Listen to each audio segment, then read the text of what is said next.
সম্মানিত উপস্থিতি, ইতিমধ্যে আপনারা শুনেছেন আমরা লক্ষ্য করেছি জাতীয়তাবাদী যুব দলের বিপ্লবী সভাপতি, যুব সম্রাট, সাবেক ছাত্র দলের সভাপতি জননেতা জনাব সুলতান সালাউদ্দিন টুকুকে এই সরকার হাসিনা মার্কা ফরমাশি রায় দিয়ে তাকে জেলের অন্তরায় রাখা হয়েছে।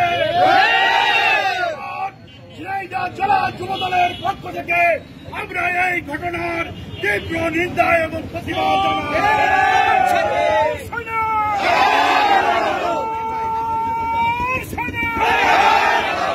অবিলম্বে যুব দলের বিপ্লবী সভাপতি সুলতান সালাউদ্দিন টুকুকে নিঃশর্ত মুক্তি দিতে হবে। কেন্দ্রীয় জাতীয়তাবাদী যুব দল যে কর্মসূচি ডাক দেবে সেই কর্মসূচির মাধ্যমে আমরা সুলতান সালাউদ্দিন টুকুকে ইনশাআল্লাহ জেলের তালা ভেঙে আমরা তাকে বের করে নিয়ে আসবো।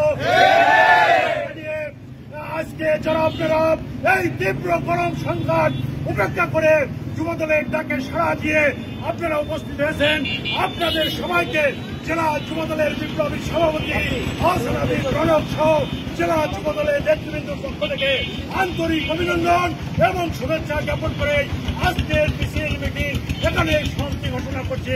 খুদা হাফেজ। বাংলাদেশ জিন্দাবাদ, জাতীয়তাবাদী যুবদল জিন্দাবাদ। সবাইকে ধন্যবাদ।